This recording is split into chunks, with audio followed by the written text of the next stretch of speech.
You're listening to Tune Dig, a conversation between two lifelong friends about the power of music, one album at a time. I'm Cliff Seal. And I'm Kyle Stapleton.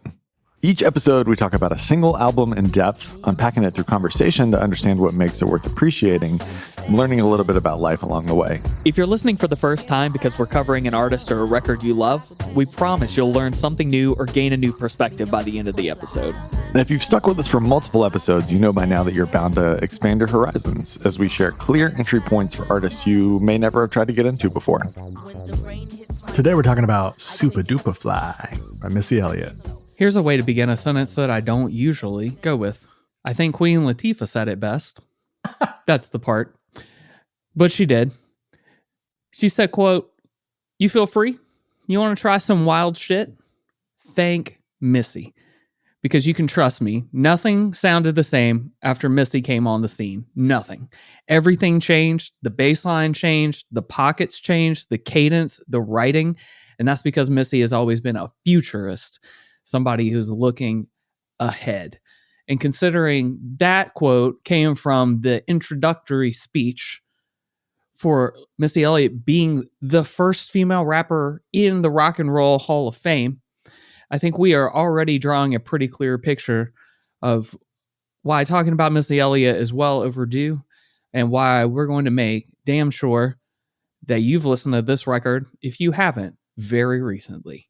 I'm pretty stoked to talk about it. I am too. I have always slotted away Missy as capital I important. I've always been a Missy fan since The Rain, which, I know we're going to talk about at length. I had the feeling that I saw from so many articles and interviews and stuff that people clearly experienced of a sea change moment when that video came out, named by Rolling Stone the #1 hip hop video of all time. But there are things that I didn't really consider about how to situate Missy in the conversation. In particular, you use the word futurist from the Queen Latifah quote. I saw the word avant-garde in somebody who cited her as a major influence. And thinking about Missy in terms of avant-garde, it's like, of course she is, by definition. But I reserve that for people like Björk. And I just don't think about hip hop in terms of avant-garde generally, which is on me, shamefully, as a huge hip hop fan. But of course it is. Not since jazz has there been a form that is avant-garde by definition, like hip hop. She she mutated the DNA of hip hop and American popular culture immutably forever. I think it goes beyond, I think we have to expand our definition beyond she is highly influential in popular culture to there is something so encoded and cosmic in her DNA that we have to take a step back and just be like, whoa. I feel a little X-Files-y when I think and talk about Missy now after studying. She is an wholly singular, came to us fully baked alien phenomenon living in the year 3000 and not even really trying that hard to bring it to us, just sort of invites us in. I'll be up here on the spaceship. Come hang out and have a beer. I think for fellow elder-ish millennials, one reason it's important to revisit this conversation and dissect the capital I important thing you were mentioning is because this record, for instance, just came out July 15th, 1997. Speaking just for myself here, I was 11 entire years old at that point. And so while for real, Missy Elliott was probably my earliest and most liked female hip hop artist, period, I could not possibly have any of the context of what was leading into the moment of this record happening. Again, as an 11-year-old, I was not yet deeply seeped into the hip hop lore in coastal wars, believe it or not. 11-year-old me was slightly more concerned with baseball and the bike that I had just convinced my parents to buy from Walmart, which I broke promptly. And it's all a very visceral memory. And none of it includes me being like, hey, Mom, I'm pretty stoked about this record. Biggie left a pretty huge gap on the scene, and I'm prepared to help coordinate potentially the new era of hip hop. So I'm trying to give myself a break because I just like, without irony or intention, really, liked Missy Elliott have the entire time. I've never felt some reason to go back and figure out why, because I was just right. She rules for all the reasons you mentioned, like, and we'll talk about a ton more of them, but like, well, you get it right. I haven't really gone back. I haven't really thought about it. I love a bunch of these songs. You know, I was even more familiar with the records that came out a little bit after this, but being able to go back has, again, like you're sort of expressing already, given me a much broader appreciation for an artist that I kind of literally took for granted. And I would encourage everyone to do the same if they feel like they haven't.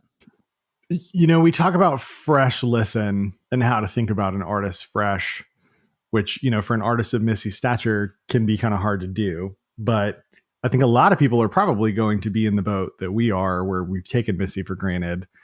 And the real gift, I think the real first thought to start with is think about how different this music is still. There's still nothing that sounds like it, even though people have been chasing and approximating it for a long time. So avant-garde and so immediately accessible at the same time. Almost no one can do that. Push the form forward and sell millions of records at the same time. You and I shared that Reddit post that was like a retrospective of the album, and somebody said, my wife's dad, now in his late 50s, loves this record to death. He said it's his, quote, #1 record of all time. It's been that way since I've known him for 18 years. He's a redneck hillbilly from Kentucky who farms for a living, but can rap/sing every word of this record. I've talked with him about it so much, and he's always said, I've just never heard anything like it before. It sounds like it's from another planet or dimension. It's absolutely mind-blowing to understand how this was created. He purely listens to old cowboy country, like way old, but loves this record and Missy in general. Pretty damn cool to see how music can touch so many different backgrounds and upbringings. I think this record transcends so many labels and communities. To know my father-in-law is planting his crops, bumping this religiously just makes me smile. That's what music should be about. I think Missy Elliott is what music is about. So let's talk about the ways how on this strange singular little document. I think one thing I'll preview now that I think we'll go into a little bit further as we talk is, in retrospect now, one of the things that has occurred to me is, in every way that Missy Elliott sort of defied the expectations of her moment, which makes sense both contextually and today, like you're pointing out, still kind of weird in exactly the right way. Mm-hmm. In every way that she defies those expectations or bends a gender norm or sexualizes something that's not supposed to be sexualized or like promotes a thing about herself that people would otherwise think to hide because it's, you know, not going to help her career or something. Like, I mean, all of those moments combined into, and I still haven't developed a good way to say this, even though I can kind of see the thought, but like, it makes for a safe and accessible artist for someone to approach. And I don't mean safe in terms of musical choices, safe in terms of lyrics, none of that stuff. There's even a song title we're going to laugh about because I don't even know that I can say the entirety of it as we talk about this fucking podcast about an album with a bunch of songs on it. So like, it's not safe in that sense, but safe in the sense that probably part of the reason I was drawn to her when I was younger was because I was kind of uncomfortable with some of her contemporaries who did highly sexualize a lot of the music. And there's nothing wrong with that, but I wasn't comfortable with it in the same way that I can be with a song, even like a few years down the road, like Get Your Freak On. It was like, I love that song. I know what it's about. I hear the lyrics and still like it has a feeling to it. Your relationship with your ability to talk about this stuff, well documented at this point on the podcast, sort of an emerging theme over the years. Yeah. So Missy Elliott, perfect flag in the ground along the journey. But I think it, in trying to be vulnerable and make fun of myself, I'm like channeling some of the vibe of what's here. Like she does that a lot. Like even all the way down to the video that we'll talk about that's, that a lot of people can bring to mind immediately when we talk about it, and we haven't even said the name of it yet.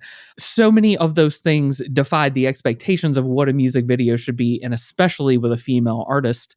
And like, regardless of what that statement was intended to be, it still created a space for people like me to engage with it because it looks cool. That's awesome. And it looks, in that sense, like friendly, So I think that is a surprising thing I've started to see in reverse as I try to further understand this artist and specifically this debut album that we're talking about.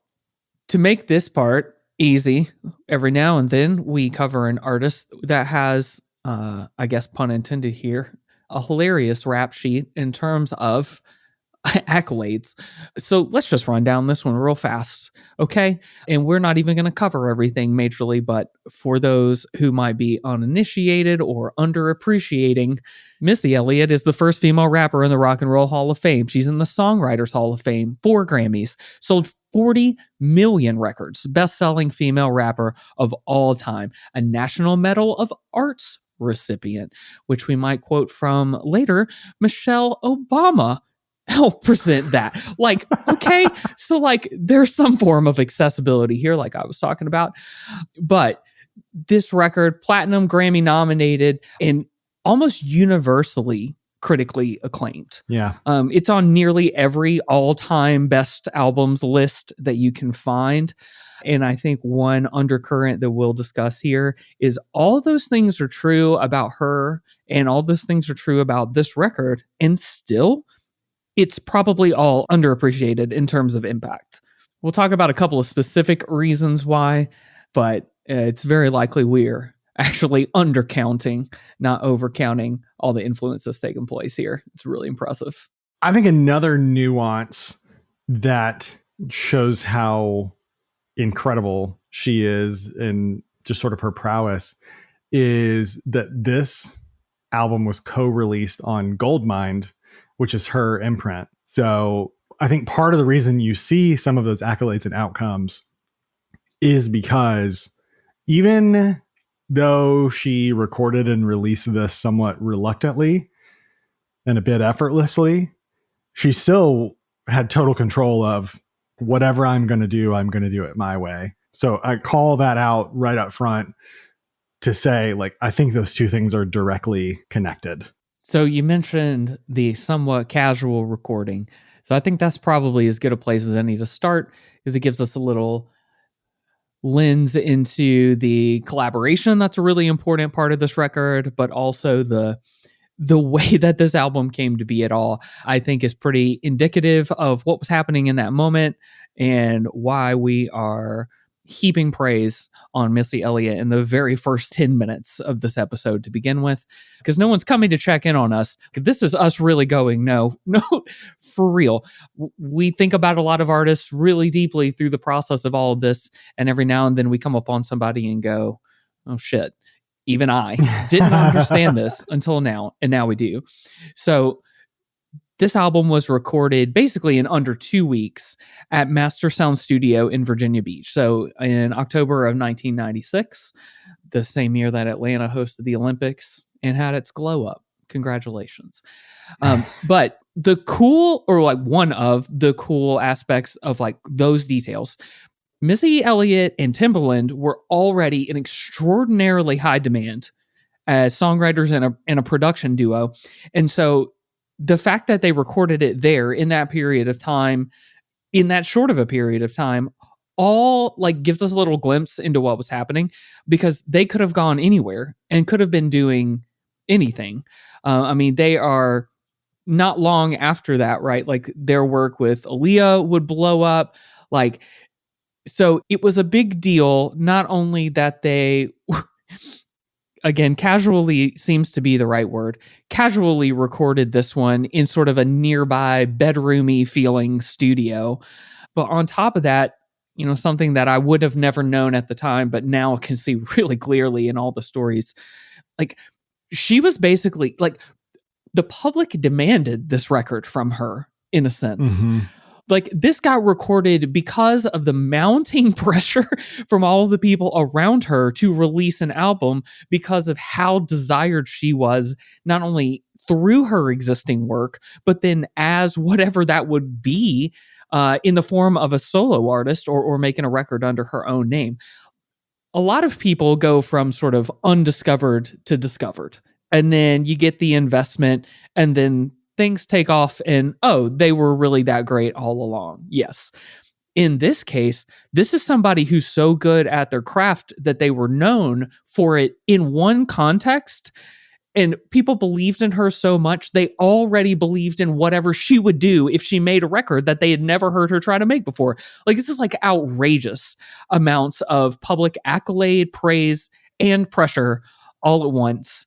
And I think really re-illuminated for me some of the context of this record, because when I put it in that slot and I think about it that way, they're sort of doing it offhand, as conveniently as they possibly can, but it gives a little color to like some things that are happening on the record. One, which we'll talk about some more, I'm sure, which is like how often Timbaland is referenced at all in this otherwise debut record by an artist who is not Timbaland. A lot of fourth wall breaks. Yeah. Yes. Yeah. But also just like even the intro and outro from Busta Rhymes, which I'm going to go ahead and give everyone permission. After you listen to each of these twice, you may skip them. Okay. You can save yourself the sanity. Just go on to track number 2. And then the last 2 tracks on the album are also just like promo commercials. You may skip them as well, but go through them at least once. But point being, Busta from the very beginning of that track is basically like kind of shitting on her. And it's like, dude, I basically drove to the middle of nowhere to come here and tell you about this record because of how important it is. And yet they made me drive here to do this for you real fast. And like, it's also like right there and obvious.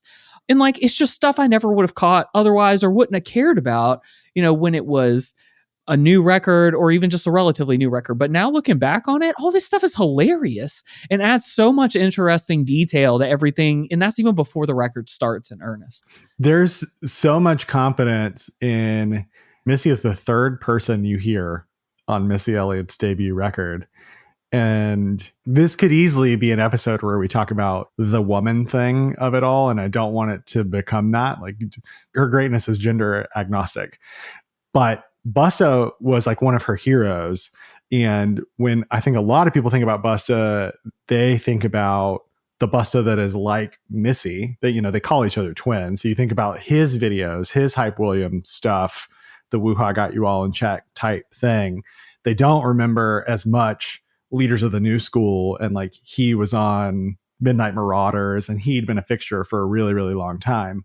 So there's a bit of like, I got my hero to come coronate, haha, isn't that really tight? And then I got one of my friends in Lil' Kim to kick things off, and then I come in. So it's like, I'm comfortable, just whoever wants to hop in the double dutch and vibe, great. And then I'll show up when I feel like it. There's an ease and a confidence to that move immediately. The other thing that I thought was really interesting, you mentioned making them come to Virginia Beach. Virginia doesn't get talked about nearly enough in the regionalism conversation in hip hop. And I saw a great article about how it was basically the bridge spiritually between New York and Atlanta. Atlanta having the organized noise, heavy bass thing from 94, 95 on, and New York obviously having its whole moment, not only with Biggie, but like with Bad Boy in general, with Wu-Tang, with all manner of things. And Virginia was sort of situated weirdly between. But in this era, you not only have Timbaland and Missy, you also have the Neptunes, and Pharrell and Tim were in a production collective together called Surrounded by Idiots, or SBI, recorded some stuff as far back as 91. And then in sports, you have Allen Iverson coming out of Virginia. You have Michael Vick coming out of Virginia. So there's a weird what's in the water thing about Virginia, specifically from like 94, 95, 2002, 3, 4. That's a micro moment in American culture that gets strangely overlooked, but dominant, really, really dominant, punches way above its weight class in terms of influence. But I think it was because it's so removed and so of its own thing. Totally different thing from Memphis, by the way, a little more of a gumbo thing happening. But at the center of it truly is Timbaland and Missy, who describe each other as soulmates in music, which I really, really love. Let's talk some more about that as a bridge to that conversation. Let's just finish with a quote directly from Missy Elliott about this album. Quote, I did this album for my fans and not to make money because I'm already making money with my songs. Hell yeah. So again, hopefully we've set enough of the stage. No one had to do this, but they sort of felt like they should. And it like catalyzed the further careers of at least two people, if not more, after just like effortlessly moving forward with whatever felt like was supposed to happen next.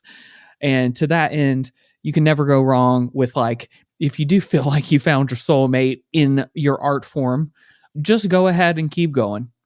Just keep doing the thing. You'll eventually either strike gold or feel really good about how you spent all your time on this planet. But this combination of Missy and Timbaland for sure was and is the star of the show on this album. It would become an interesting phenomenon from here. But sort of in the lead up to this, they had, like I mentioned earlier, like worked and would go on to work with Aaliyah before her death.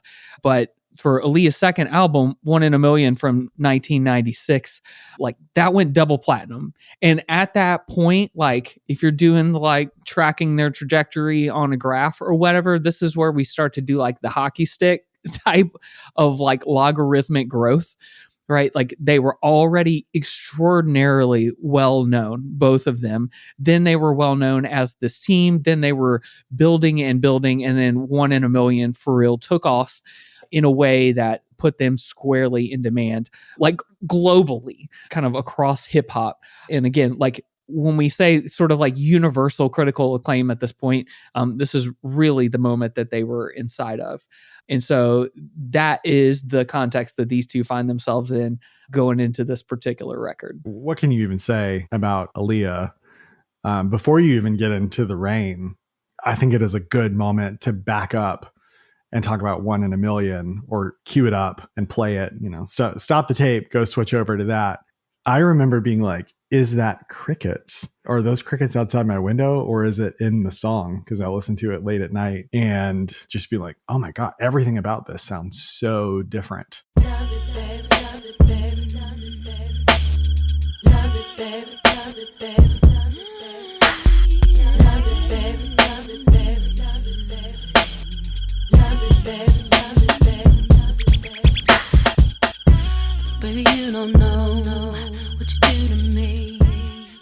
Even as hip hop and R&B were like starting to converge in interesting ways around this time, the sensibilities of the two never quite matched as seamlessly as they did with Aaliyah. And she was such a superstar. And I guess she'd been at it. That was her second album, One in a Million. Yep. She'd been at it for a minute by then. It's one of those, you got to be old enough to remember it things. But I would encourage anybody like below a certain age to go watch interviews with Aaliyah and sort of contemplate the magnitude of who she was, because with her dying so young, it's easy to miss what a sort of revelation she was in pop music. Beyonce is probably the closest analog of like every time they do a thing, it's a cultural moment. I think Aaliyah would have sort of hit that cruising altitude if she'd stayed alive and become a figure like that alongside Beyonce. But we'll never know. She and Selena go into that category of wondering about what ifs if they'd had 40, 50-year careers. But there's a huge Aaliyah-shaped void in culture to me still to this day. And you can, like with Missy, you can see Aaliyah's influence kind of everywhere. So put on your rollerblades, put on One in a Million, and really feel what it felt like to be one of us in elementary school. All skate, everyone skate. And then the feeling of falling down, because I don't know how to fucking roller skate. Are you kidding me? You know? You just like, ark, and then it has a terrible noise, and then your knee feels really weird. And then you give up and play Mortal Kombat. The 90s were an incredible time. The glow in the dark black light carpet playing Mortal Kombat with what you're sure is a broken tailbone while Aaliyah and KP and Envy play. And you're like, I hope girls think I'm cool. And the answer is, you are not.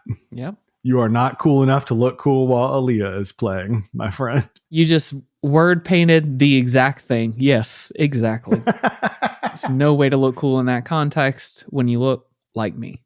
So I'm doing my best. Swinging into then Timbaland specifically and his part of the duo, I'm curious for your thoughts on this, because when you think about well-known hip-hop production duos, teams, individuals, whatever, you can sort of hear what it is about their approach that's going to make a song different. You could sort of almost get out in front of it and describe a few things that you could look for.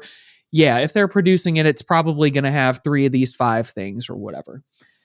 I found myself at more of a loss describing them together, especially at this particular time, other than being able to sort of whittle it down from what it isn't, which, so at that time, you know, so we sort of talked about the deaths of Tupac and Biggie happening not very long before this record comes out. So in this same moment that hip hop is finding its new footing, the sort of cultural counterparts to the Missy and Timbaland phenomenon is like Bad Boy Records and all that stuff.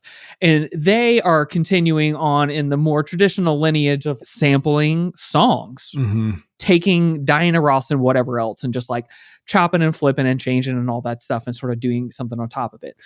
Point being, when I think about Missy and Timbaland, for the most part, there's an absence of reliance on sampling.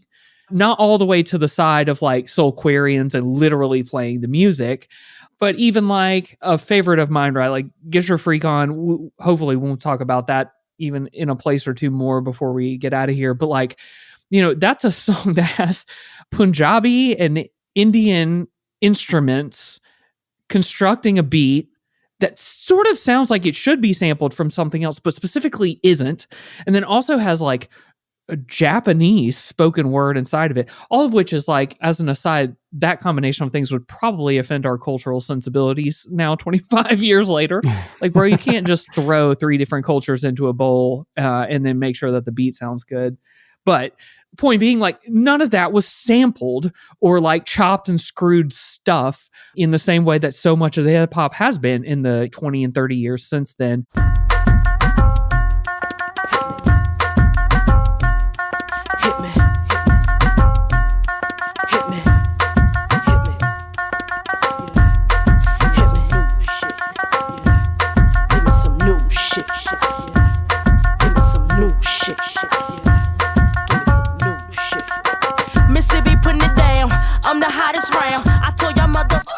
Y'all can't stop me now. So there's like an absence of that approach, but like, what else is there? You pulled something out about the Aaliyah record. Like, how could you describe what to listen for when this production duo was at the helm? Somebody made the interesting point that you can't appreciate how fully weird it is until you listen to the quote normal people that they produced for, and then you listen to the two of them together. You know, like it brought out a more interesting palette for somebody like an Aaliyah or a 702 or a Genuine, who's a little more like fastball down the middle, radio sensibility. You know, those kinds of artists aren't taking the same kind of freaky risk that Missy does. And with Missy, it's not even a risk. It's just, we'd play faster if we could. The Johnny Cash, just like, here's what it is. I don't know. I'm not going to put too much thought into it. I think you got to start with sonic palette and cadence. So like the main thing that you'll notice if you focus on the hi-hats, where he puts the hats and kicks, it's in weird places. Listening to Tim is the first time I heard a hip hop producer and was like, this is Zigaboo from the Meters. This is Bonzo. This is like, he's never doing the hi-hat pattern the same way twice in a 16 loop. And it's kind of nutty. It's like not aggressive like jazz drums, but it's just different enough where he's like bored with a 4-bar or something like that. So it always stays interesting. It loops on big intervals or it doesn't really loop at all. And they have a texture. Like when you talk about a Timbaland beat, you hear it with Pharrell and the Neptunes. And I think like they were the first two true super producers at the pop culture level where it sort of went beyond their own insularity, like Cash Money did for themselves, or like Paul and Juicy did for themselves, or like DJ Premier did for New York artists. Timbaland and the Neptunes did Justin Timberlake. They did Madonna. They did, they crossed it over into middle of the mall culture in a big way. But like there's a certain texture that I would want to look at almost the sound waves of snares and kicks. I mean, the kicks have a flatness and a tightness to them. And then there's like a bounce or a roll off or a softness or there's a textural, tactile quality to a lot of the snares that he picks. And you listen to Tim songs, and I'm probably not saying it the right way, but you start to get what I'm saying. They like have a taste to them almost. And you don't get that when they're pulling a drum loop, a 16-bar break from a record. He's finding pad like you can almost feel the pad texture on the machine that he's putting in. And he calls it the bounce. They call it the bounce a lot of places. And I think that's what they're going for. And so there's a DMV bit that you got to get into. The Devontae Swing from Jodeci ostensibly discovered Timbaland. So there's the like 90s R&B bit and everything that pulls from. You got to talk about Teddy Riley and New Jack Swing and what New Jack Swing and Go-Go brought in as far as like a mix of dance hall in the OG Jamaica sense and like street sensibility, like those two energies coming together. There's certainly some influence of Dr. Dre with G-Funk and like 70s soul hardened a bit and like weird synth sounds. And then I mentioned DJ Premier. There's some cutting in interesting ways, cutting and chopping the DJ Premier did that's like street but sophisticated and interesting and inverting and that sort of thing. But there's a definite DC Virginia thing that lends itself to the bounce and creates a texture. I think you got to think about it in terms of like real texture. So it's not, you're right, it's not voodoo where it's coming from the instruments, but I think they're trying to emulate a really organic feel. Does that track? What do you think? Yeah, that's helpful because I can feel the energy and texture coming from a funk lineage. But as you've pointed out, I wouldn't have really thought about it with these words, but like it's the 90s. So R&B is pop. So in many ways, they are bringing over funk and hip hop and smoothing it and polishing it enough to be interesting R&B and pop music that could pervade, I mean, the deepest parts of popular music culture right at that moment in time, but has sort of rewarding details that are in there. So, which all great pop does. I mean, we've talked about that on a number of records, whether it was Rihanna, Olivia Rodrigo, whatever. Like, great pop is not just good pop on the surface that most people are enjoying it, but usually rewards you for trying to be a dork about it. And like similarly, that kind of helps me think about, this same production approach, because you're right, everything sounds a little bit unique. Every time I isolated a kick or a weird sound I could hear, it felt so intentional as a little spatial bit of the whole deal. I think it's just been a curious adventure for me specifically as less of a hip hop head in general, but like thinking both of a lack of samples and then also the way that he'll play with a beat pattern is still to me pretty subtractive. Like he'll sort of delete things and stretch them out and play with the rhythm a little bit differently than it sort of betrays the polish that we're talking about. There's this interplay between the little bit of surprise that it's giving you and the predictability that you can count on to make it a real hit. And maybe we're just describing good pop production, but I'll take it. Because like, I don't like most stuff that's designed to be right at this target level, but I love this and every part of it is interesting. So yeah, just trying to, I think, stretch out in front of people some ways that they can engage with this in ways that won't have them going, yeah. I listen to A Tribe Called Quest and stuff like that. I know what this sounds like. So generally, sure. But like, I think this record in particular, again, because it was kicking off this weird bent that hip hop could go on, is a really cool moment of time to check out, especially like particular songs off of this. But if nothing else, to Return to the Rain. I think you hit on something with Space, though. Timbaland had a conversation with Metro Boomin about production, I want to say for Rolling Stone, that I read. And they talked about this concept of production porn, where you just keep adding stuff because you have all these sounds in your head as you get a good bass going. And Tim mentioned that Missy was a big influence on him early on because she would reject a lot of his beats because they were too complicated. And he'd say, yeah, I'd go back and listen to him and be like, all right, I can see her point. They're not simple enough. There's incredible restraint on these. And I thought about Augustus Pablo and reggae and toasting in general, just like getting a vibe and a loop going, and maybe a little with Can, but it really reminded me more of the essence of reggae. And maybe that's past the blunt, past the Dutchy thing that's just sort of seeping into my brain on this. But there's a real steadiness to the whole thing. You know, it sort of stays in a vibe throughout, and part of that's the tempo, and part of that's one of the first things that I noticed is there's like not a lot of these songs structurally or sonically. And listening back to it reminded me that Timbaland was the first producer who ever made me think, oh my God, I want to listen to hip hop instrumentals now, just as their own thing. Specifically, it was Gigawatt on Jay-Z's Volume 2, and it had this wind noise that was accentuated by this video that looked like the Windows screensaver where you're flying through space in warp speed.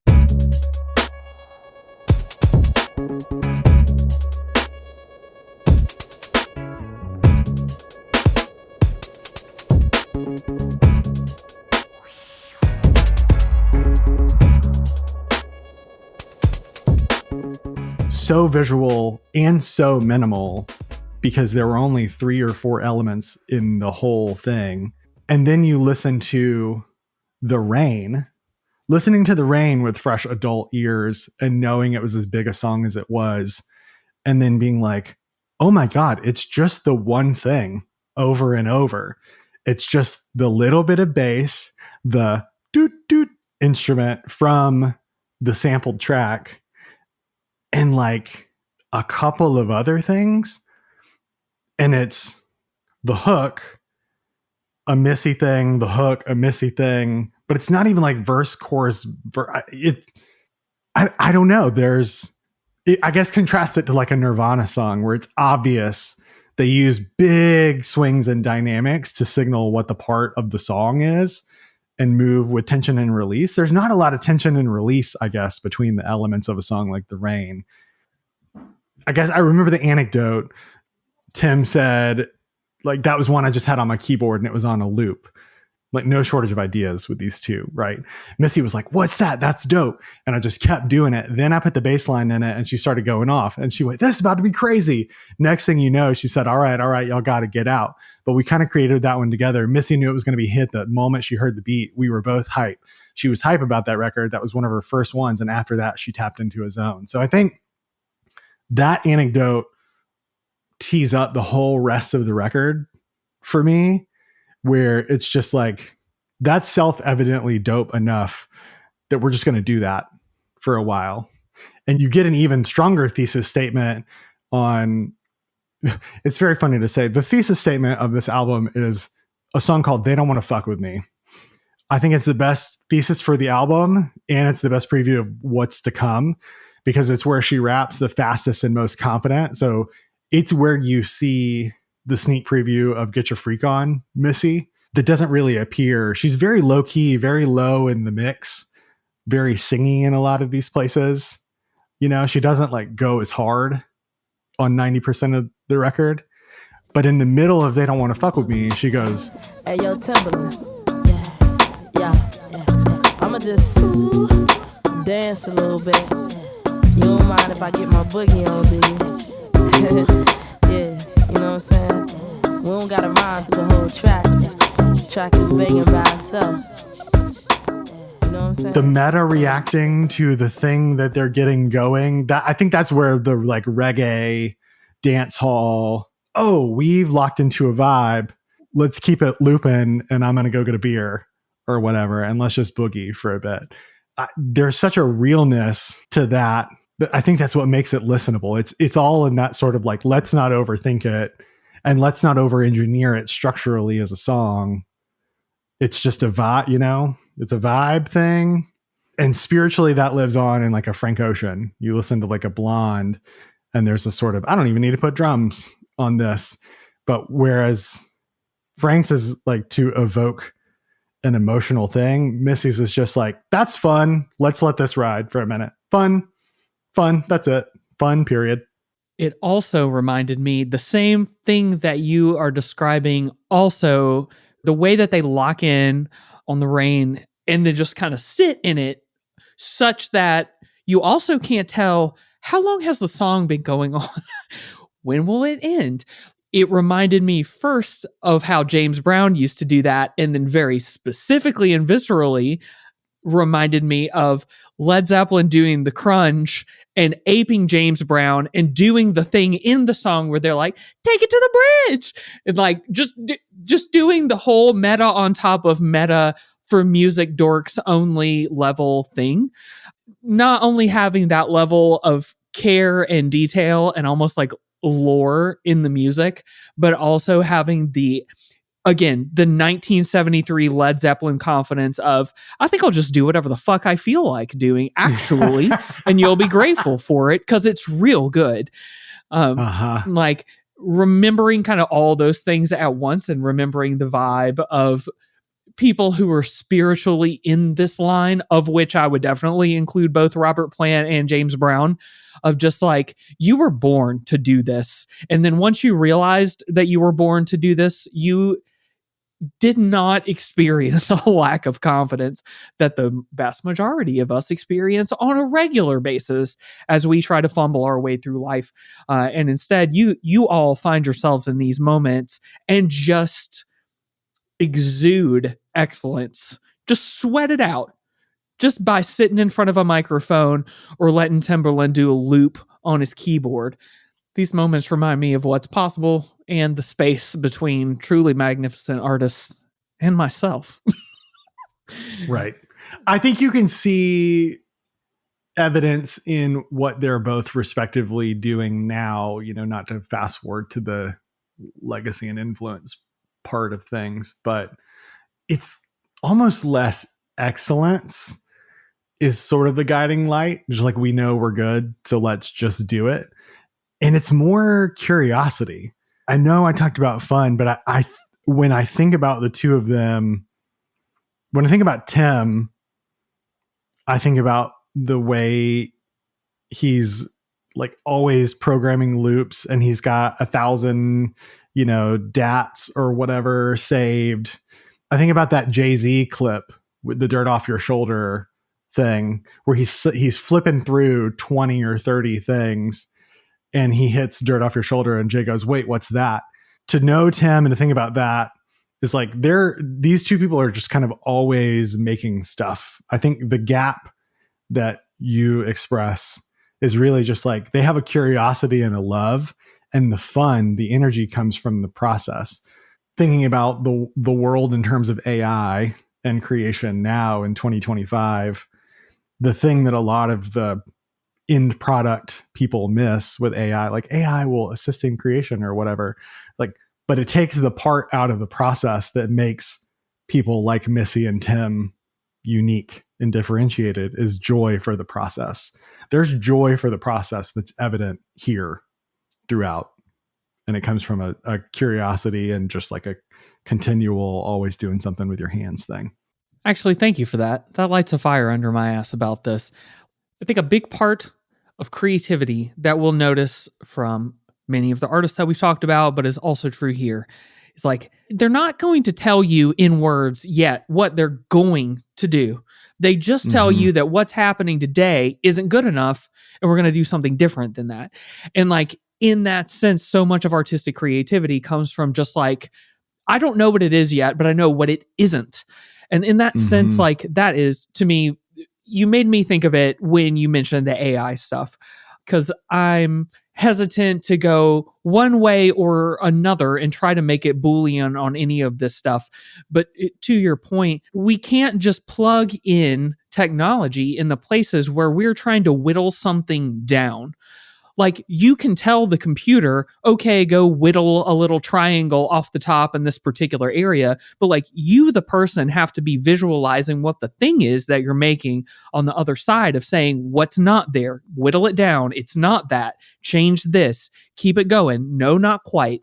And like iterating and shaping it until it's something that you couldn't conceptualize before. But now that you see it, you're like, yeah, that's the thing, you know? And I think not only is that a good reminder for these times, because no matter what magical tools appear before you, like the ability to visualize and conceptualize a thing that isn't there and then create it out of nothing is still the fundamental human experience that we all need to be pretty good at doing over and over again. But zipping all the way back in time then, like what she said to MTV News back in 97 about her work and this album in general, she just said, the radio is stuck right now. Everything sounds the same. As far as video wise, everything looks the same. So we feel like we're coming in and we're going to change the whole thing. She's not coming out and giving you a 10-point, here's exactly what the thing is that I'm doing now, or that I'm going to do, or the things that I'm going to change. But like many revolutionary type artists, no matter sort of what surface area they touch, they can go, okay, but we're on the same page that this isn't it, right? This thing that we're looking at together, that's not it. We need it to be different. It's stuck, it's wrong, it's broken, it's something. And until we figure out what the right idea is, I'm going to go over here and do something else in response. So I think there are probably 5 different windows into this same idea that we can share in this moment, but like swinging out of the context of what hip hop was before Missy Elliott sort of took off with this particular record, it's just one lens to look at what happened. Yeah, it happened in the aftermath of a lot of like really public and high visibility deaths in the hip hop industry, but that doesn't itself mean that what this record did or what it created wouldn't have happened, shouldn't have happened, any of that stuff. And just like, you know, maybe that feels obvious at this point, but like every time we go back and look at a record and recontextualize it, I feel like I do a fresh exercise of sort of what I'm trying to convey there. And it helps me to be better at like history, to be able to go back in time and go, here are 6 different ways I can look at this and probably better understand how everyone came to these little moments and what changed and what got, you know, what happened longer term because of it. Like all of that just sort of makes you better at understanding things in reverse, and therefore makes you better at appreciating all the details that went into it. So thanks for attending our How to Be a Decent Person soapbox / TED Talk that we usually get into in the middle. And I made sure and covered it for us here. I don't even mean it in the be a better person thing. I just mean it in like, don't kill yourself. You know, like here's the way to want to continue to be alive in this world. The joy is in the doing.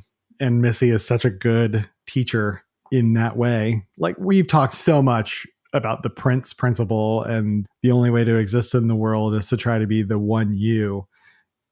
Missy's an incredible guru because it's like the one you was there all along, and it's just your job to find whatever that means in this moment in the context of this thing and change the atmosphere with your learnings. Invite people in on the journey. So maybe before we get too far away from it, let's hit the exercise that's always really helpful here. I just went back and tried to listen to this with fresh ears for the first time, and what stands out and what feels cool exercise, which almost always is a fascinating thing for us to do for records that we may have known about and or liked around the time that they actually came out. Because when it hits that particular little moment in time, sometimes it becomes like a little soft blind spot for us, It's like, well, I haven't ever had to go back and investigate this. I think it once again made for an interesting thinking here and sent me in a bunch of different directions. Where did you, as someone who always knows, it would be deceptive to say a little bit more about hip hop, as someone who's always more well-versed than this, I'm curious what stood out to you, and I kind of want to contextualize mine based on that. I've touched on a bit of it. The steadiness of it throughout that reminded me of King Tubby meets Rockers Uptown was a big surprise for me. It stays in a groove kind of the whole time. So I think a lot of the tempo bit of it surprised me. There were a handful of tracks where every time they came back around, there was like a distinctive thing about it that I liked. On Me Without You, we talked about each song being a feature moment for a different player on it. There's a little bit of that flavor here. So like Beat Me 911 is probably one of my favorite Tim moments because you get all the Timbaland bells and whistles. You get the scratches, the breaths, really hardcore backbeat. He quote unquote plays way behind the beat. That's one of the best examples of the metersy hi-hat idiosyncrasies I think you'll find.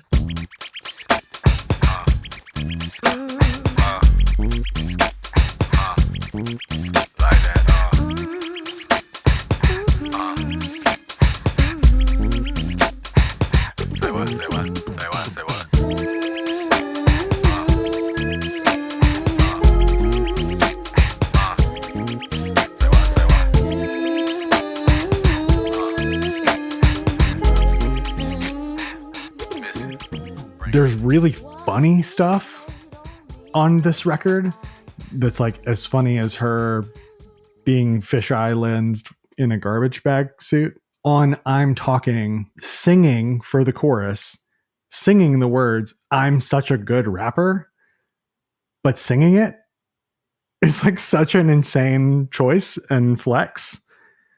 There's a lot about Friendly Skies that tripped me out. In particular, in a different way than we talked about with Project Pat, recycling elements from sonic elements from their own world, almost as a signature thing or a wink, is so different than the choice I felt like I would make as a producer. So like that wow sound from Genuine's Pony, he uses on Friendly Skies, and it's the song with Genuine on it. Take me higher, let's just go for a little joyride. Whatever, man, whatever.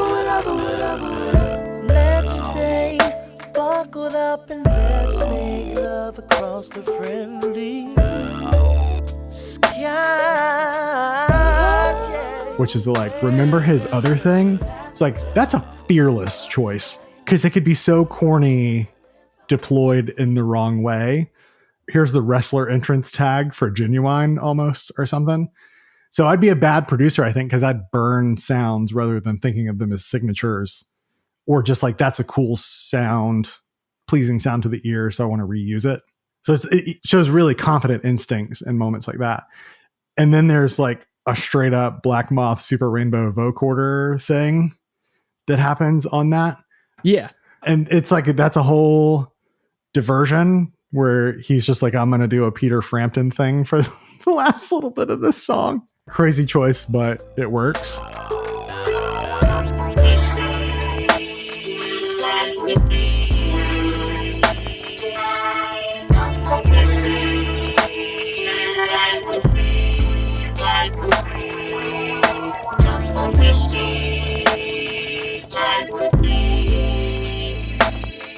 Check it out. Come on, Missy. Ride with me. Ride with me.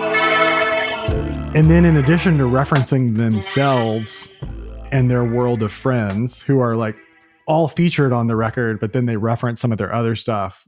Missy interpolates 1 in a Million on Getaway, and SWV's Can We, the guitar from that is interpolated a number of different times on the record. So they flex their own vocabulary and let it evolve in version. So there's some more of that sort of like reggae cultural inflection to that approach to me. But then when they do deploy samples, they're killer beyond belief. So the And People's one on the Rain is an obvious one, but Sock It To Me has the Delphonics horns. And I went down a rabbit hole trying to figure out who actually played that horn part, because it gave us Ready or Not for the Fugees. It gave us Sock It To Me, which is, I might like that song more than The Rain, honestly. And it gave us Who Run It by 3 6 Mafia.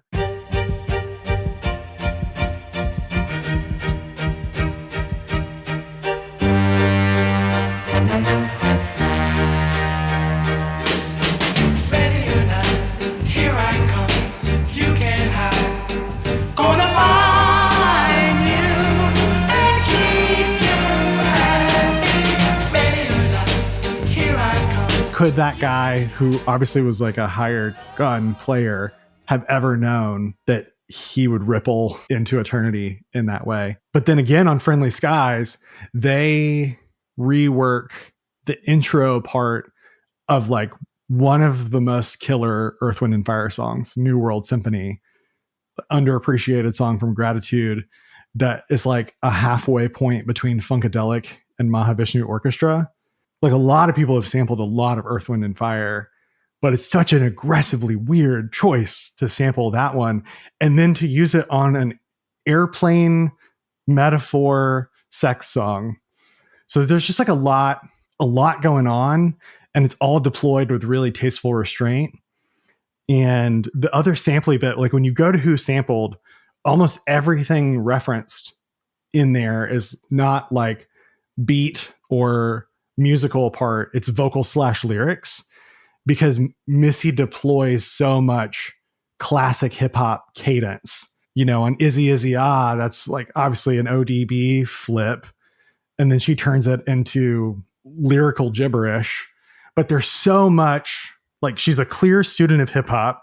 She's clearly a great songwriter of R&B songs, given her pedigree and the melodies that she writes for the choruses and stuff. And it all adds up to an effortlessness. So just to quickly recap, weird beats, strange dad level tempo, referencing themselves constantly, mutating influences and samples into fractals of themselves, all adds up to Missy Elliott as a genre. After 3 or 4 listens, I was like, this is its own genre of music still to this day. What of that resonates with you? What else stood out? What's your take? Thinking of it as its own genre works pretty well, because that's sort of what I was trying to like mentally process, because it feels a little bit out of time. It's like the more I try to chase the shape of whatever is inside of this particular sound, the more I have trouble like placing it. Because a few things you mentioned though helps me think through it and maps to some of my experiences. Because so like, let's use Friendly Skies. So you mentioned the vocoder and some of the weird choices. After 5 listens through something, right? You mentioned some of them start to really settle in and sort of take on a life of their own. And that one connected directly to Childish Gambino's Me and Your Mama for whatever reason. Like sonically, the pieces all of a sudden felt like a reorganization of the same thing. But then as we tried our best to talk about, even on that early episode covering that record, like that Childish Gambino record is pointing directly down a path back towards Funkadelic. And so I kept, like, these were the experiences I kept kind of having on this record, is like, I would hear a thing and go, I know where that comes from. How did they get that here? Like, how did they add that in? I understand. I see it. I get it. But how did they go from this song doesn't exist to I think I will do it this way now? It just kind of blew me away in a bunch of different ways. But then again, that feeling would have a feedback loop similar to what I mentioned at the beginning of this episode, which is like, I think somehow we've managed to underappreciate all of this somehow still. So the same how did they get here feeling was also reflected in, like, you know, you mentioned I'm Talking, where she talks about, like, I'm such a great rapper. Like, all of a sudden I could see that song everywhere. Vibe wise, it's cloud rap. It could get dropped today as is 100% and blow right up on Spotify at just no changes whatsoever. Well, okay, maybe if you remove like bomb diggy from it as like a phrase, that would help, because, you know, the kids, they sniff that stuff out now. Such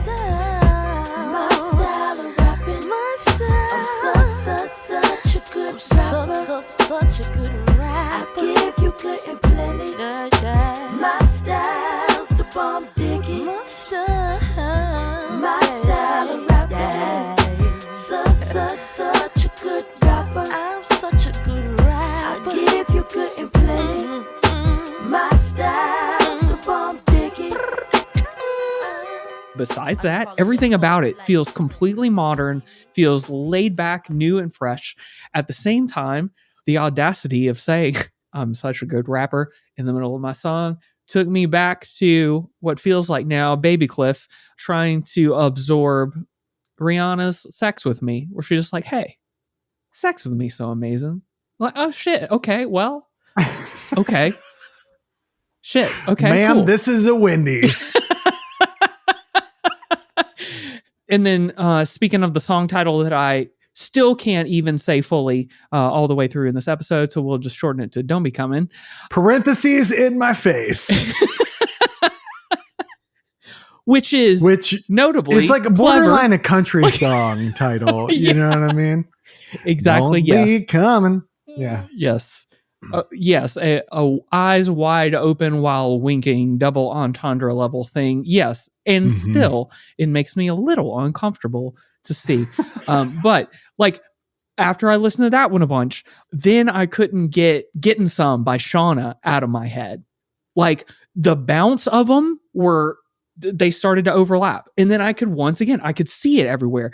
And then I could hear all the Getting Some remixes and everything that was like literally 10 years after this record, but just again gets reflected in a song that's not even in the same range or decade. Do you know who Shauna's dad is? This sounds like a fun, we paused the podcast and you're asking me an aside about the neighborhood, but no, I don't. I learned just this week because of the movie Sinners. Okay. Which is on the tip of everyone's tongue. Uh-huh. Shauna is the daughter of perhaps our favorite bluesman, one of our favorites, someone we've seen live together, Buddy Guy. What? I don't know how, with our love of DTP and our love of Buddy Guy, that we missed that connection. No idea. Literally just this week, somebody told me, yeah, Shauna's daddy is in that new Michael B. Jordan, Ryan Coogler movie. And I was like, who's Shauna's daddy? And they were like, some blues guy. And I Googled it and it was Buddy Guy. And I was like, no. Not some blues guy. The blues guy. Still to this day.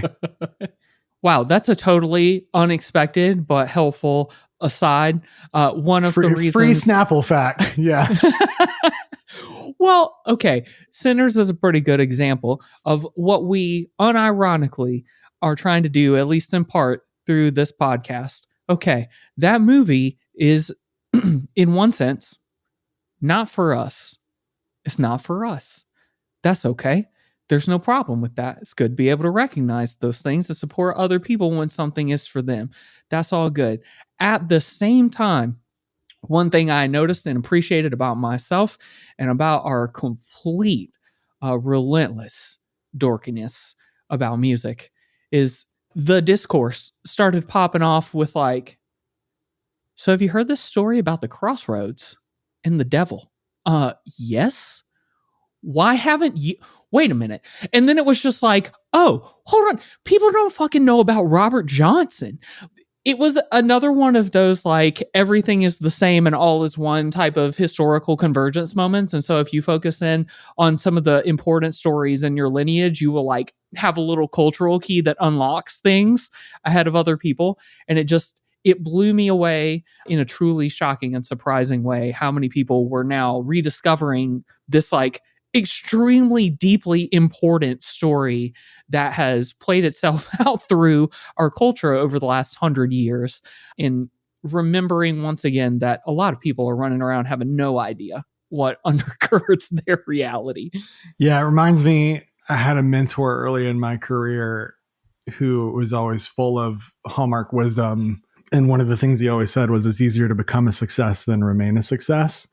And you know, the Jim Collins business folkiness of that aside, that's a mindfulness thing. And the equivalent here is it's easier to learn than remember. And a large part of this podcast, I think, is the practice of us remembering and reminding ourselves, folding it into the cheese, so to speak, of today. So right now we're remembering the moment of Missy and the weirdness of Virginia and whatever. And we hardly have to remember the blues lore and Robert Johnson, like we talked about in the Sun House episode, because that is the Rosetta Stone for us, for everything as Southern boys. But when I read that stuff about people not knowing about that lore, which I thought that was like on the American citizenship test that you had to know about that type of stuff. Yep. Shows me I felt guilty because I feel a sense of responsibility to help people collectively remember the importance of the blues and stuff like that. And we've been so far away from that journey for a minute, but that and the sinner's moment ties directly to this in every way, because this has only been 20 and some change years since this moment. And she was at Coachella this year, and there's a lack of appreciation, and I'm not blaming it on the kids. It's like culture is so fast and deep now. It's hard to know what a seismic thing it is to have Missy Elliott, who largely stepped away from this stuff sometime in the late aughts. And we talked about with Aaliyah earlier in the episode. It's easy to learn. It's hard to remember. So to keep the richness of the human experience and what all these expressions and the influence of like artists in the now, and I know we'll get to that with Missy, you always have to be relearning and remembering and visiting the library and going to the museum. And that's what I'm glad we're doing here with Missy. I mean, we talked about it with Black Moss Super Rainbow, right? Like 2007 being sort of a year of lost media. It gets lost in the crack between analog and digital. And in some ways this did too, in the early years of the transition between analog and digital. So it's up to us to just like griot our way through it a little bit, I guess. Well said. Do you want to tell that story? You want to tell that story about the analog digital conversion and the impact that it had, the transition moment on this record? Because I think you shared that with me recently. Yes, absolutely. That's where I was going next. Right after I quipped that somewhere in the middle of nowhere right now, someone is listening to this podcast going, hold on. So The Devil Went Down to Georgia is based on a thing, and they're going to go on this really fun little Southern boy journey soon and discover everything comes back to the blues, as we have always held as our main contention. I hope that person in the middle of nowhere, whether it's in America or otherwise, gets to enjoy the third person detached perspective that we didn't get being in Georgia and told about the devil constantly. There is a tweet that's like an all-time favorite tweet for me, up there with drill tweets. Somebody said, "Devil Went Down to Georgia is fascinating to me because it's so American. In any other culture, it would be a cautionary tale of hubris and fooling with the demonic. But in America, Johnny actually is just better than the devil. It's so American. I'm not scared of him." Yep, we made a whole laser show about it. and shot it on the side of a mountain that's a monument to Confederate generals. So yeah, we had to dig our way out of that just a little bit. I wonder if there's something about Missy's proximity to the nation's capital that is accidentally drawing all of this American history out. Maybe. Okay, you've teased us. We'll swing back into the story because this is really cool. One of the things we get to do is we look back on things and remember them historically, is we get to also see these weird moments that we never know that we're in at the time, and then can look back on them and understand what a strange transition technology has presented us with a lot of the times. So Supa Dupa Fly's lead single, which we've talked about a billion times already on this episode, The Rain, which does have the video. That was a very important, all those things. Massive hit on radio and MTV, and yet did not chart in the Hot 100, which would otherwise be your way of tracking exactly that. And that was because in the 90s, labels started phasing out. The kids will never believe this. Not only did CDs used to exist, but the record labels used to make individual CDs of the singles, which were then also commercially available. And that was how like major hits were issued as promotional singles out to the radio stations themselves. And so Billboard had a long-standing rule that a song had to be commercially available as a physical single to chart. And then at this literal period of time, that was beginning to disqualify otherwise very popular songs because the record labels were starting to go, why the hell are we making these and for whom? And so they stopped doing it. And so even though this song was huge when it came out, in retrospect, much like the way we have to look at Barry Bonds and Mark McGuire and say, well, they did set records, but I actually don't know if they really did it the real way or not because they were Lance Armstronging the shit out of everything. Similarly, if we look back on this period of time in music, we're not going to necessarily see the impact of Supa Dupa Fly in the way that it actually exists because of the way that we were tracking all of that shifted over and created a gap and a lag in the way that we track things. I forgot that Sugar Ray's Fly was in the same period as this and had a laugh out loud at like 2 levels, like Doom difficulty levels. You can do Fly or you can Supa Dupa Fly.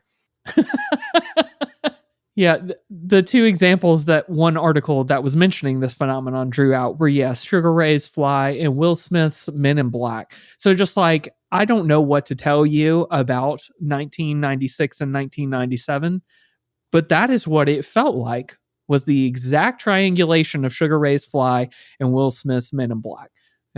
We were all there, and this record came out from under it and helped propel us into something that was more creative than both of those things put together, which we thank them greatly for. The first CD single that I ever bought from, it was maybe not Turtles at that point, it was maybe Warehouse Music, was a song where Missy plays an uncredited role, Puff Daddy's All About the Benjamins, because I liked the rock remix. So shout out to the band Buzz Bubble. Okay, the rock remix was cool. Yeah, we're on. It was sick about that. And yep. I think I remember correctly that Dave Grohl was on it, played drums maybe, but also reminded me that he tried to sign Missy to Bad Boy, and instead she went and did her own thing. So she could have like blown up and been part of the machine, but certainly been taken advantage of by the machine. And she's not on All About the Benjamins, but she helped inspire the shape of it. And the Lox told a story about that many years later. But thinking about the absurdity of owning a CD with just one song on it, I think I paid $4.99 for it. It's just like so hilarious now. Man, you got me thinking about that. All About the Benjamins remix, and then around-ish the same time, interneted my way to the Bombs Over Baghdad remix with Zach De La Rocha on it. And those 2 tracks comprised a lot of my early existence as a human being. Just literally those 2 things. I feel some type of way that the Zach De La Rocha remix is on streaming now and not strictly available as an arbitrarily cut off at the beginning and end 96 kilobytes per second worst audio file you've ever heard, where you're like, this is definitely a deep fake before you even knew what that was.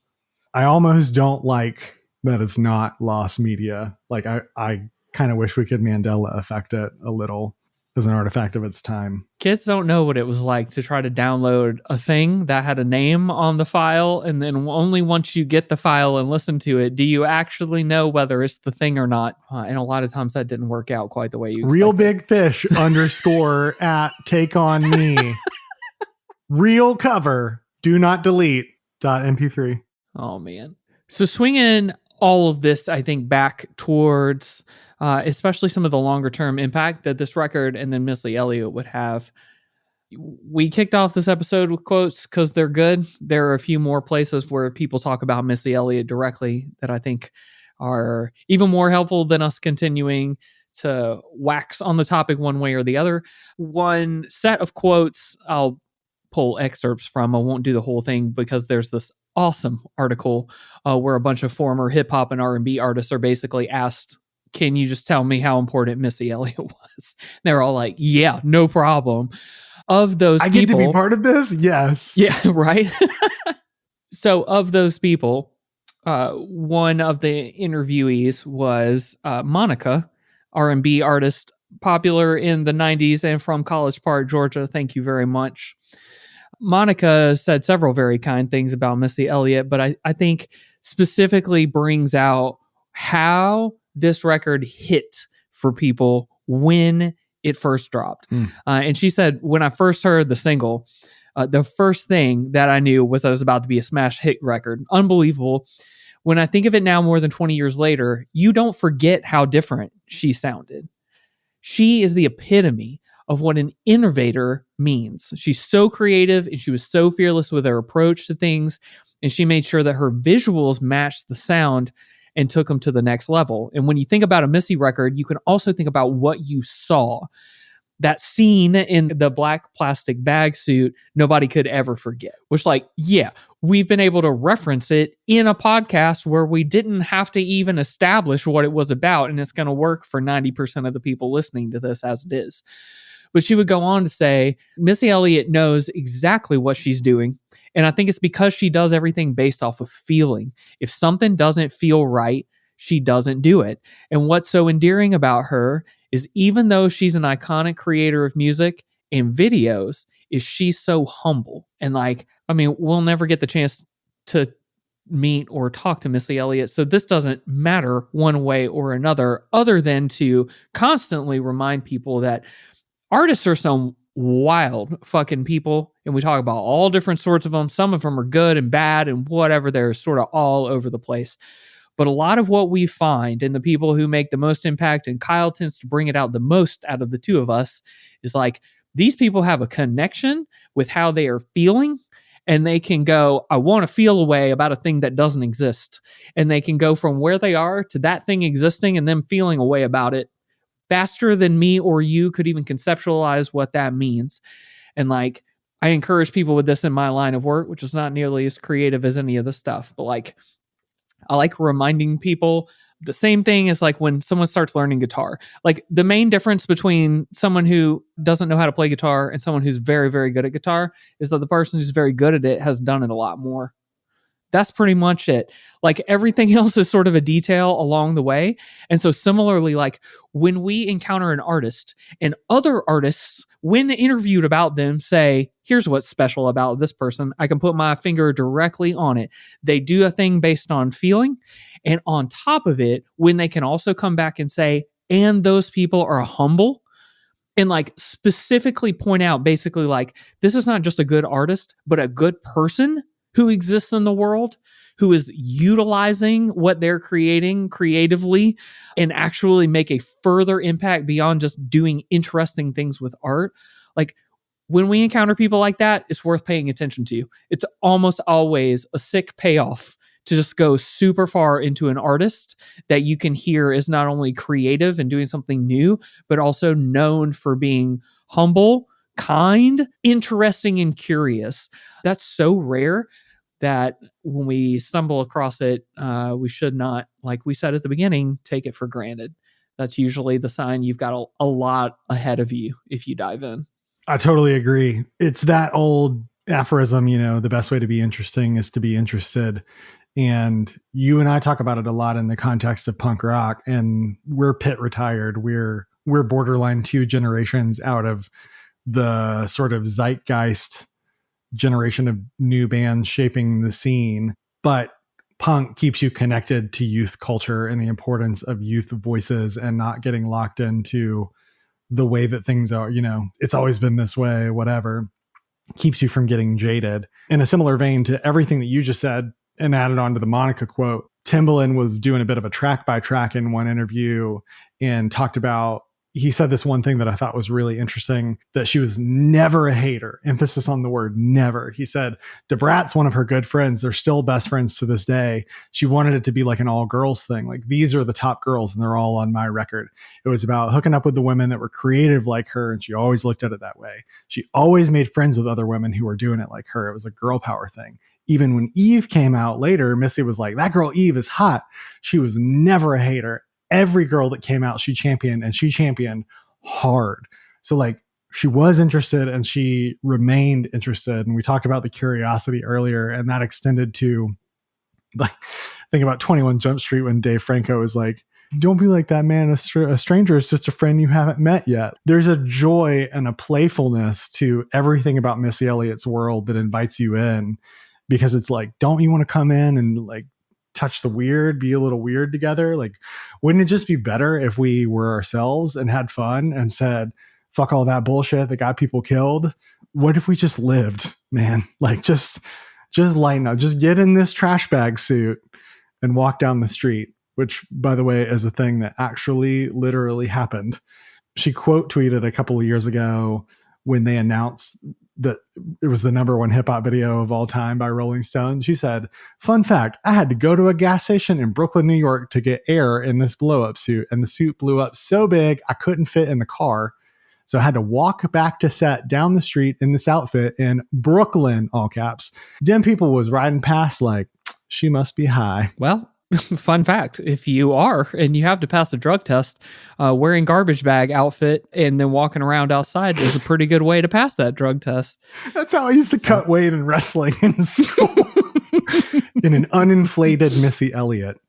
I'm glad you brought it up which that they way. Said it's not a trash bag suit. It's a, quote, couture Michelin suit. Oh, no doubt. No doubt.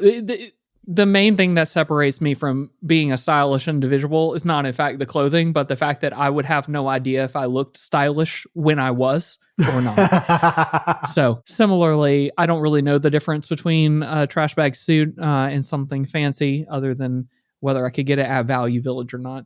But I'm glad that you mentioned the joy of it, because like, that is, again, in retrospect, something that has become a brand new lens on all of this for me. And specifically, I like the idea of challenging people to return to the video, the rain. The more that you think you know that video, the more I want you to go back and do this.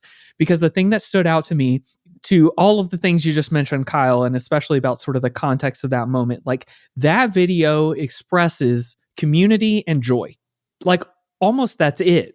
Like, it's just a bunch of people who are all cool with each other, smiling on camera at exactly a time where a lot of people might have otherwise thought of hip hop as like an increasingly serious endeavor. It has escalated to the point of literal death now. Like, this is an art form that deserves somberness. And instead, this entire video is, like we've already talked about musically, basically just bounces its way through 3 minutes. We get a whole bunch of people together, some of whom don't really do much of anything on the track, but are all there anyway, standing there in front of a fisheye lens. And then again, like, look closely, smiling.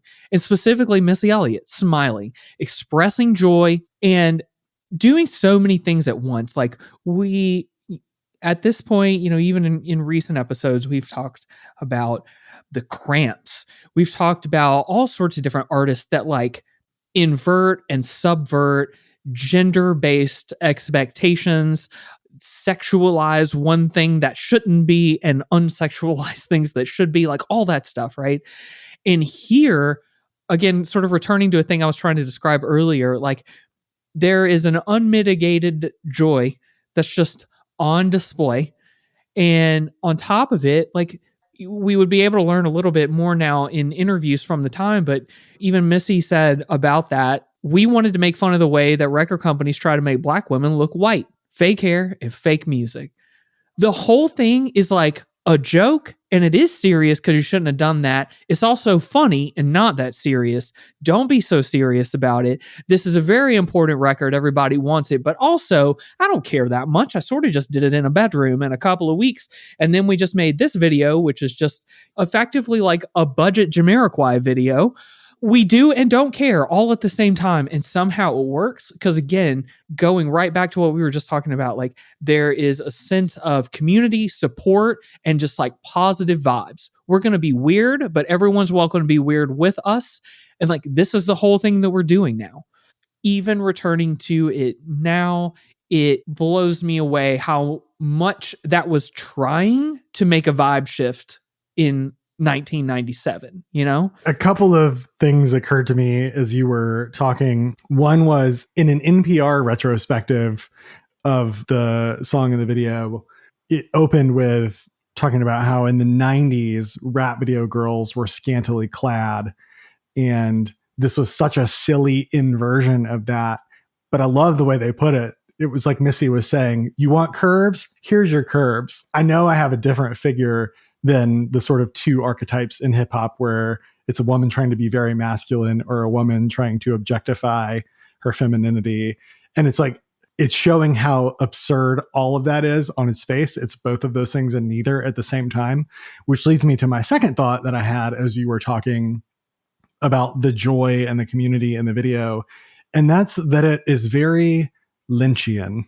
And that's not a word that I ever would have thought. It's a word that gets way overused. And now that David is gone, the commodity of what is Lynchian is even more watered down.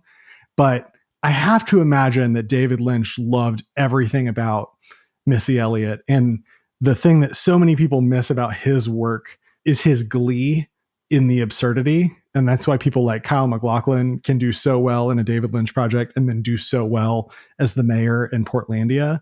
Because it's the same thing with two slightly different knob turns on the same dial. There's a very Lynchian quality to the weird colors and the vignettes and the moving in and out of things and it not really telling a story, but bringing you in and out of world moments. And oh my God, why is there this insane choreographed dance where they're pouring down rain on them indoors, which is absurd and surreal.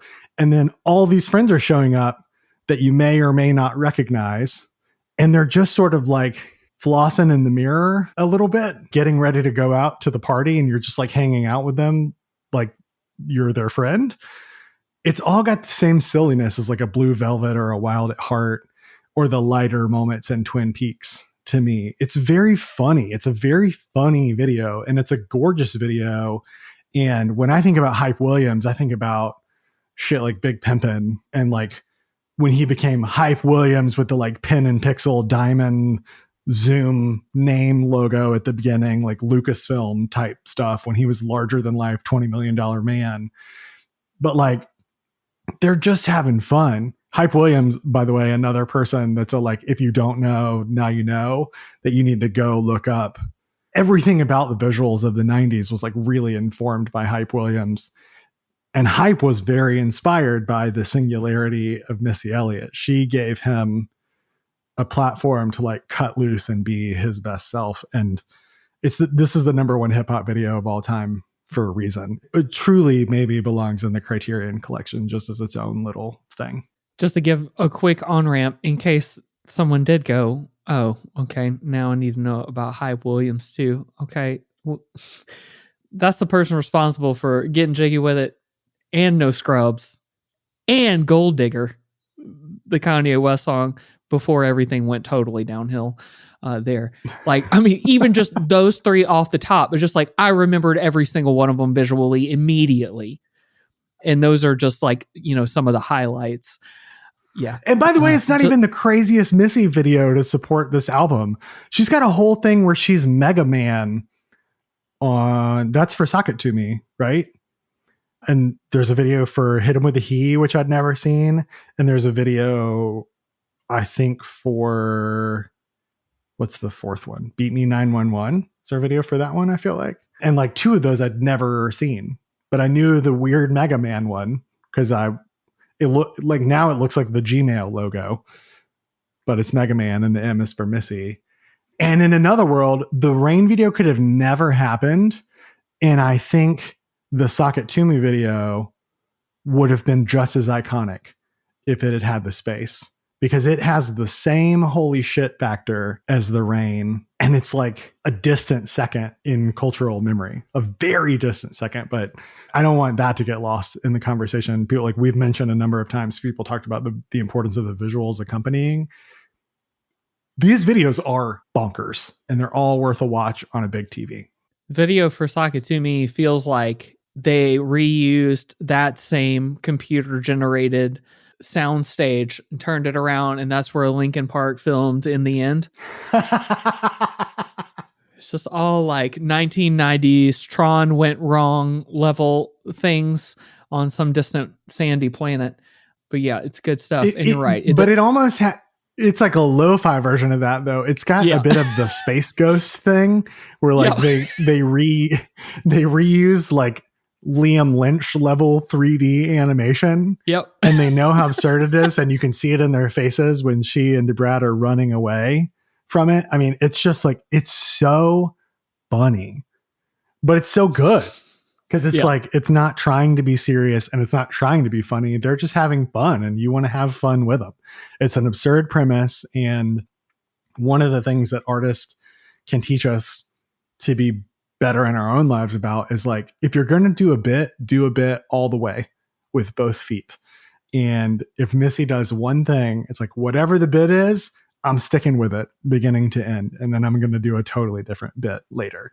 And in case it's not incredibly clear, that was always going to lead to a trajectory of her always being this incredible. First of all, to have lived a life where Michelle Obama would say about you, thank you for not just sharing your gift with the world, but for being an advocate for so many people out there, especially young girls who are still figuring out how to make their voices heard. Like, you don't do that just releasing a few good songs. You live an entire fully fleshed out life where people can see you inside of it doing something like that. Michelle Obama's not out there just throwing out compliments to hip hop artists as far as I know. But like, to have seen that be said about someone's life, and then at the same time, just in a super surface level, cheap and hilarious Missy Elliott moment, like, of course she is still to this day as capable as she ever was with this, because so in 2008 she was diagnosed with Graves' disease and put her career on hold to deal with that from a health perspective. And then sort of like the resurfacing from that, at least as thought of popularly, was 2015, where she did the funniest thing you could do in 2025, 10 years early, which is upstage Katy Perry at her own Super Bowl halftime show, to the degree that we all remember it exactly like that.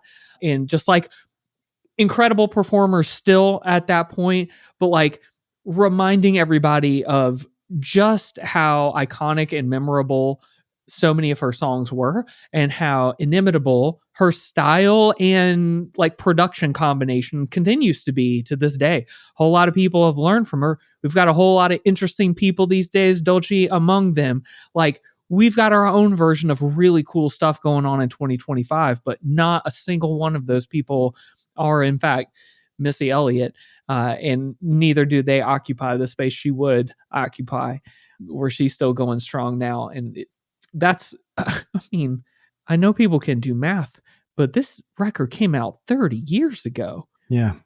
Not only does the freshness of it still hit, which is incredible, but like knowing that the person who made that is still on that trajectory and could very well be producing whatever it is she'd like to produce, is inspiring, to say the least. I was so struck by the revelation that this big tour she just went on with her old friend Busta Rhymes opening was her first ever headlining tour, and she was playing and selling out arenas. And my first instinct is to be like, well, that's the world just catching up with the brilliance of Missy Elliott. You don't understand this, but your kids are going to love it. Like, no, people have loved Missy Elliott the whole time. That was the first thing we said on this episode was we get it, but we've maybe taken it for granted. So if anything, I guess I love that she's giving the world space to like reabsorb and appreciate on a deeper level the joy that she's given us. There's nothing about her reemergence that has felt like, I need you to remember how great I am.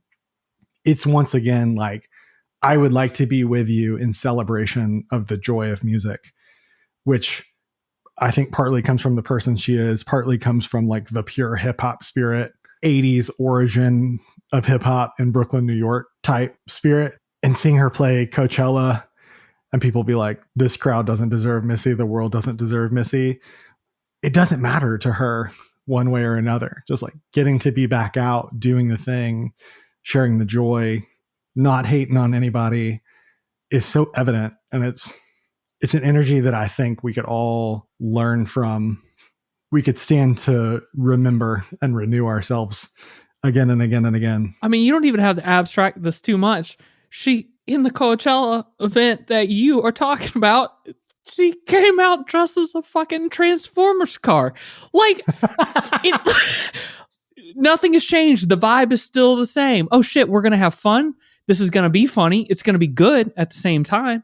But like, nothing's for real. Nothing's serious. In arguably the most serious times we've ever been in at the same musical event,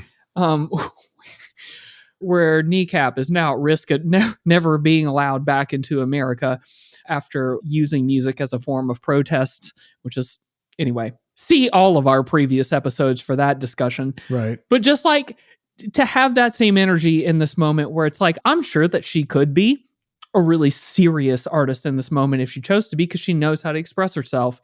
And yet that's not everybody's role all the time. Some people need to use their art in a particular way. And then for Missy Elliott, what it's been the whole time is like, I don't know, man, but everybody's welcome. We're going to do some funny shit. Whatever you're wearing is good. We're chill. We're good to go. Join up. Let's have fun. Let's bounce. Whatever. We're out of here. And like, distinct from what we discussed in the Black Mall Super Rainbow episode, you know, the ability to use music to maybe dissociate a little bit wisely. This one I feel like is a good example of like music will bring you back in. There are times where it's serious and we don't need to take any of that away, but there's also moments where music just invites you back in and reminds you that there's a whole lot of people who are wrapped up in all this moment and we can experience that stuff together. And, you know, maybe save the serious statement for somebody else or for another day. I'm with that. So where do we take that energy from here?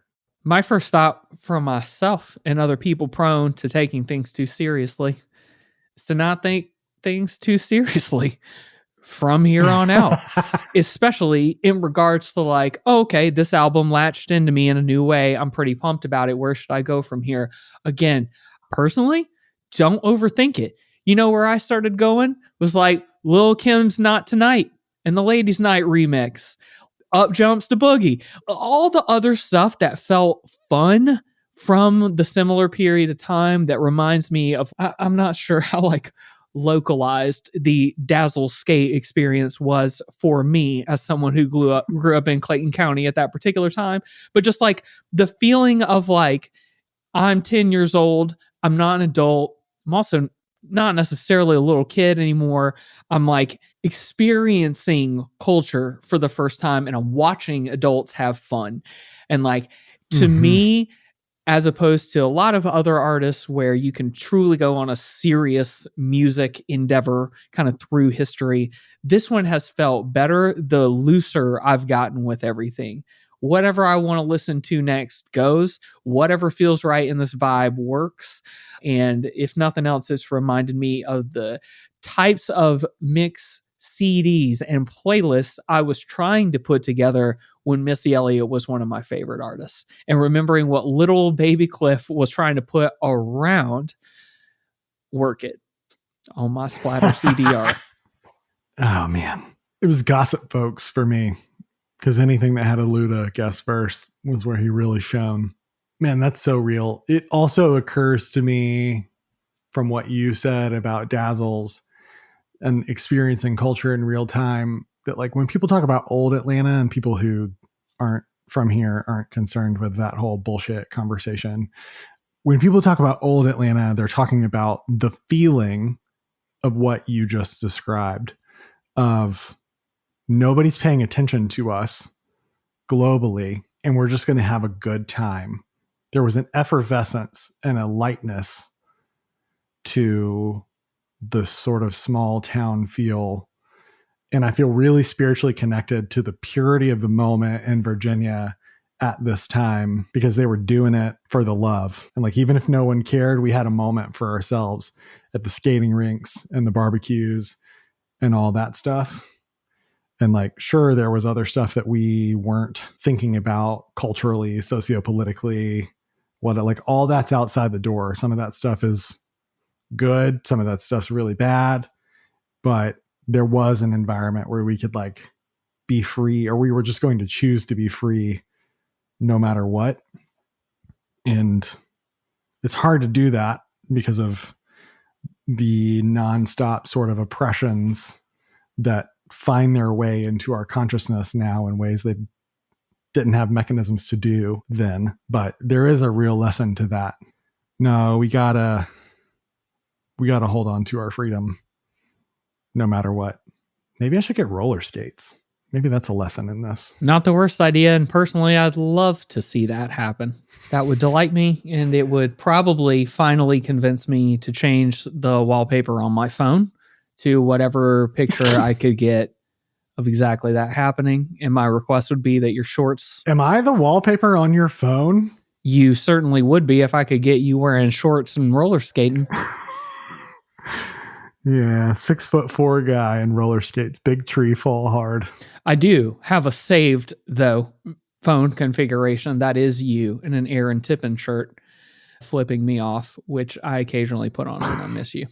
So that is true. That is absolutely 100% real and true. Love you, man. It's just like a secret that's hiding on my phone that only maybe one, maybe two people know about. If you get detained at the airport, change your phone screen. I was literally just thinking this. Like, one day I'm going to get detained and they're going to hold their finger down on it and go, hold on, what's this? Incredible. Well, that's a person who hates you very much. I can tell you for sure, officer. That's the equivalent of Ron Swanson at the park when they ask him for his permit and he hands him the thing in crayon that says, I can do whatever I want. Yeah. Yep. I'm the birth certificate that says I am 12 in green crayon. Yep. That is my plan for when I travel internationally here in about a month. I'm just going to write in my notes app, let me in. And then that's what I'm going to show them when they pull me up to one of the booths. Hopefully that'll work. It's got to be the Eric Andre meme. It's got to be that. Let me in. I do love your point about where do you go from here? And it's just like, find more moments. Like, all we really have when we die are the moments or the stories. You picked out some good songs. I'm probably going to go back down a rabbit hole of being the kid in 2000 that made a mega mix of Timbaland produced songs, because I like the way the drum sounds make me feel, the texture that I can feel in my mouth. There's Is That Yo Chick is one of my favorite ones.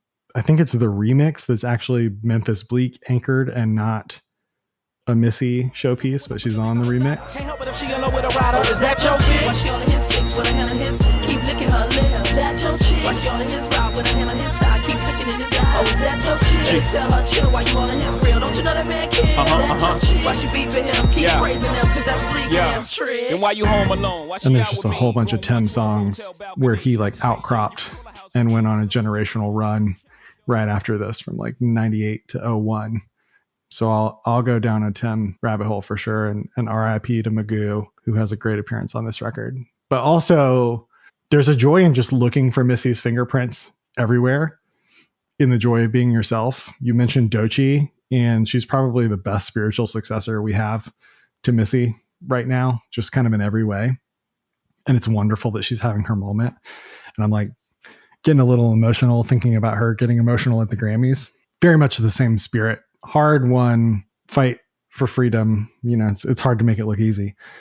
I think Billie Eilish is another one where there's a ton of Missy influence, especially the non-gender performance bit of it, and turning hip hop stilo into another thing entirely.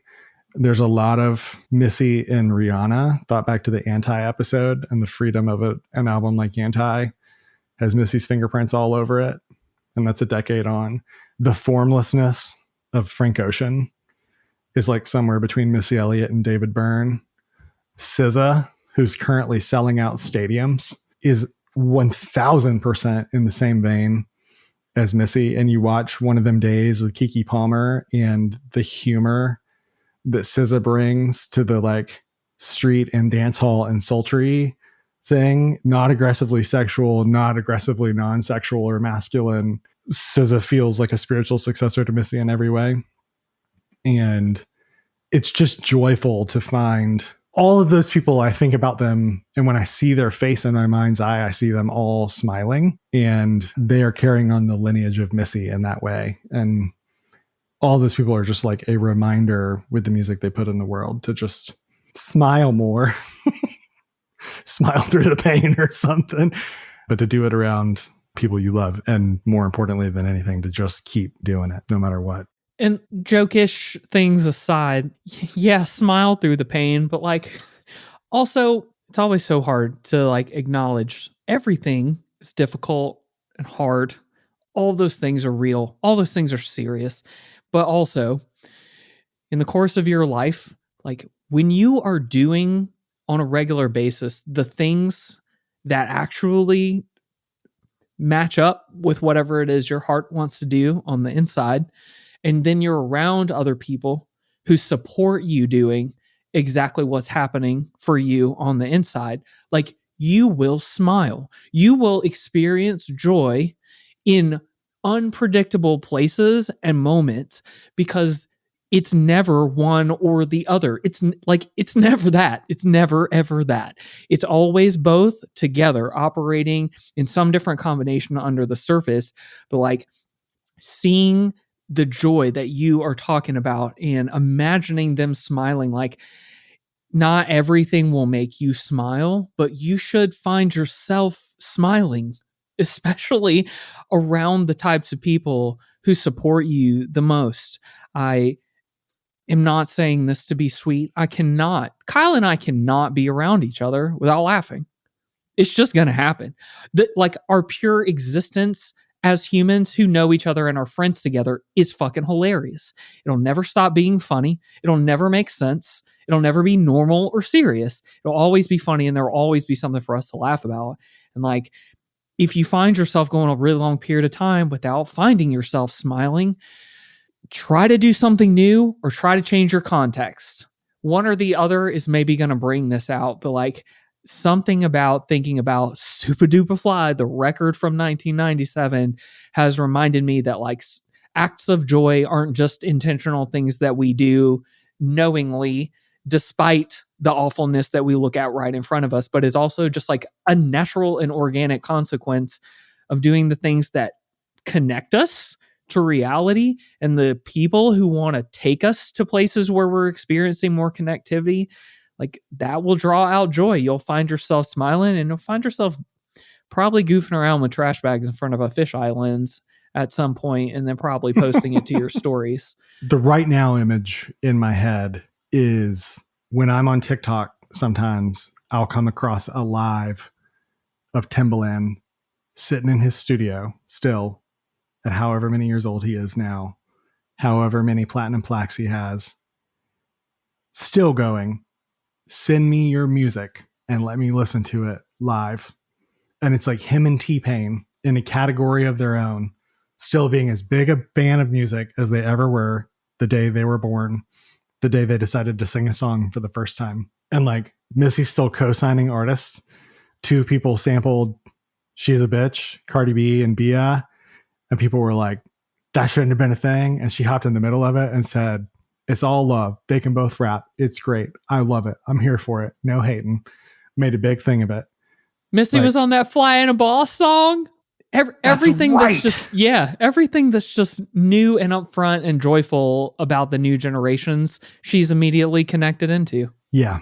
And that's the thought that I think I'm left with on all this. In a world where it's so easy to get stuck on what it shouldn't be, how it shouldn't go, how I wish things were different, is like not to be the like, well, just it takes fewer muscles to smile than to frown, or like, what if you just weren't unhappy anymore? But there is something in like, if you're really stuck right now and you just can't get out of it, the same way if your body really hurts, somebody would tell you to just get up, get sunshine on your face before 9 a.m. and walk your neighborhood. Just do that for 15 minutes and then try again tomorrow. Every difference in your life starts with one choice. Missy and Tim present you with a great guide for a choice. Just find a way to make a choice today that's going to give you joy. And so much will radiate outward from that. So much possibility, so much creativity, so much connection and community. And like, maybe the world will suck less with every little choice you make to not be affected by the world, but to affect it. And God bless them for their consistency in helping us to remember that over the years. Go to tunedig.com for your chance to win a free vinyl copy of the album we just covered. And follow us on Instagram and Twitter for even more info about the album, including playlists, links to interesting articles and videos, and even some stories that didn't make the episode. Most importantly, though, please support your favorite local record store or concert venue, or buy merch from a band you love. Thanks for listening. Homegirls flex my 9-8 folks, the closer they follow in my limo. Playing CDs of when I used to